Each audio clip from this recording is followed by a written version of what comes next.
Greetings, Self-Teens Web. I'm Parax11, reviewer of the good, the bad, and the underrated. Yet another Applejack episode testing her honesty could be interesting. Stating her opinion a little too harsh and learning that honesty can be a little harmful is interesting. But given this is a character who always stresses telling the truth and has been nice with her honesty pretty much all the time, seems a little bit redundant. Plus, Rarity forcing her into a fashion show seems... Didn't we already do this 7 seasons ago? And also I didn't really like hoity-toity and photo finish that much, and thought their kind of funny quirks could wear thin if focused on heavily, so focusing on them heavily makes me a little nervous. Will this episode be a true success or rotten to the core? Let's find out as we take a look at Honest Apple. This episode starts with Rarity and Spike putting up flyers, although I'm willing to bet Spike wants a better view that's unobstructed by the posters. What you got here? Lost dogs, balloons for sale, guitar lessons, because I found one, I need some, and yes, I am interested.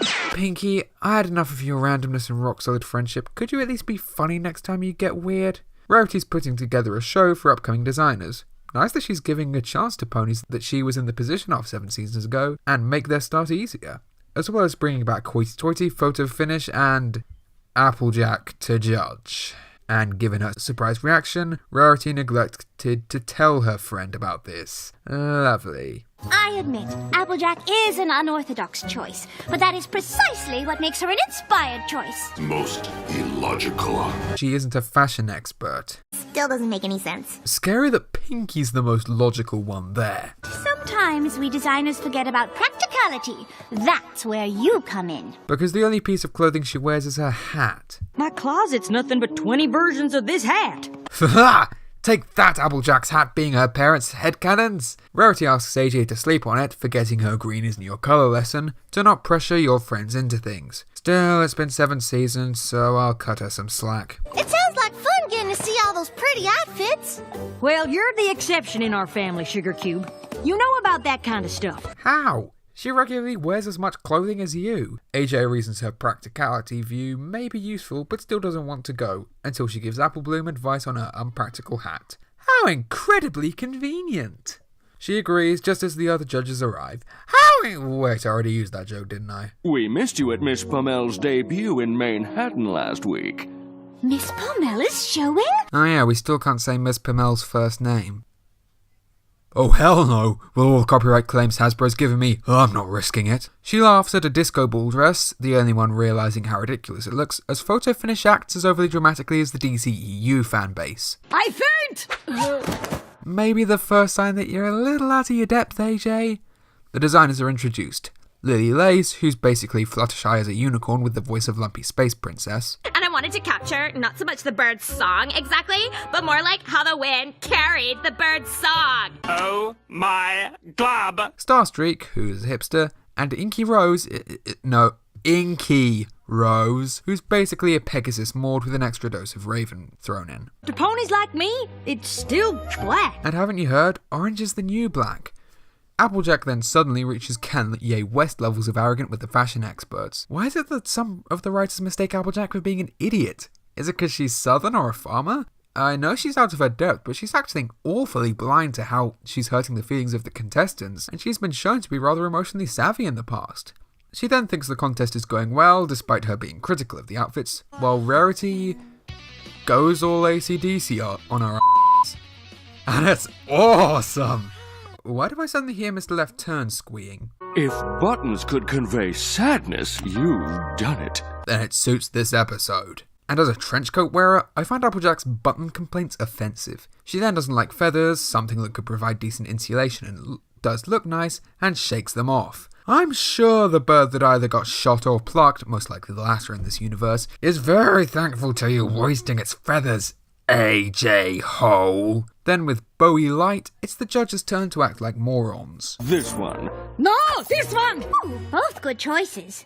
No! There is no choice! Well, there's a choice between which of the same belt, maybe the size of it. Fashion is ridiculous! You don't mean that. I do. What the fudge-fickle? They all leave, can't blame them. I mean, I would if this weren't my job. No.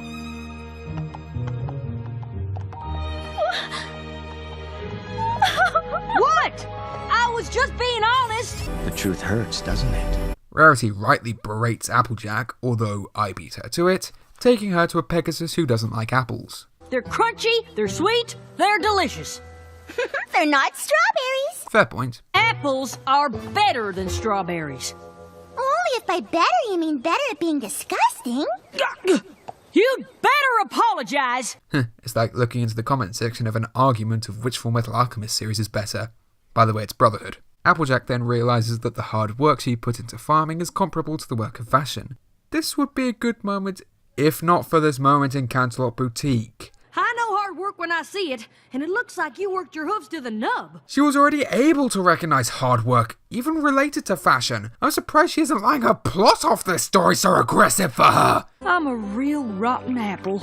Yup. Learning to accept others' opinions is an important lesson, but did they have to regress Applejack to the mental age of a tween to do it? I realise she's stubborn, but this is way too far, even for her. Applejack is usually far too emotionally mature to act this way. Anywho, Applejack kidnaps Hoity-Toity Photo Finish and the contestants to make an apology. She relates the good moral about understanding opinions, which she should have realised at the beginning, and the show goes back on with AJ helping to make the dresses how the contestants like, disregarding her opinion cause hypocrisy is alright if the other person did it. To be fair, it's touching to see Rarity happy due to Applejack's actions, and the fashion show is a large improvement over the last one Applejack was involved in. All the judges vote differently, and AJ goes for none of them. Sorry, but I couldn't pick just one. They all did great, and in my opinion, they all deserve to win. Pansy. I mean, it conjures up images of, Oh,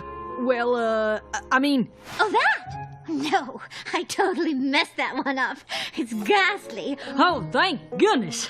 Because in my honest opinion, it's awful. So it's only okay to state your opinion if you agree with it. Up yours episode! So that was Honest Apple. A very frustrating episode. The biggest glaring problem is of course Applejack herself. Given her stubbornness has been a common flaw for her, this is kind of believable, but taken up to another level that makes it unbelievable. While she has been blunt before, it was never to the point of hurting someone's feelings. Even when delivering hard truths, like in Princess Twilight Sparkle, she made sure to try and do it in as nicely as possible. Oh dear Celestia, this episode made me use Princess Twilight Sparkle as a positive comparison. Her bluntness should have been made more believable, or at least have some kind of progression, but she's unsure one scene, then goes Gordon Ramsay on us the next. Oh, f*** off you fat useless sack of f***ing Yankee doodle. It's not good to have our main character be an insufferable pissant throughout most of the story, as it makes it a slog to get through. Just look at the DC animated movies with Damien as the main character, and I'm sure you'll see my point. This falls into the same category as The Cart Before the Ponies, in that this would have been more forgivable in season 1, but the characters have matured, and AJ's had 7 seasons to realise Rarity's love of fashion. On top of that, the judges and designers feel pretty boring outside of their stereotypes. Rarity doesn't get much to do other than teach the moral, and Pinky probably could have been cut entirely and the episode would have remained the same. On top of that, the mid portion of the episode is so boring. While the first third is stupid and the last third saves, then kills the episode, the middle is so predictable and tedious, with AJ insulting the designers and leaving the boutique, only to talk to Pinky, then get back the next scene. It had me constantly checking my watch, I was so bored. Granted, the moral about accepting opinions is pretty good, and it was sweet how Applejack got the show back up and running, but her not choosing a winner and then being afraid to state her opinion to Rarity makes it seem like the moral is, don't state your honest opinion unless you agree, otherwise you might hurt them. That is so f***ing stupid! It might just be the worst botched moral in the whole show! Eat your heart out, feeling Pinky keen! Overall, this episode was so grating. Between the unlikably stupid main character and the slow predictable plot, I honestly can't stand this rotten story. I'm Parix11, thank you for watching.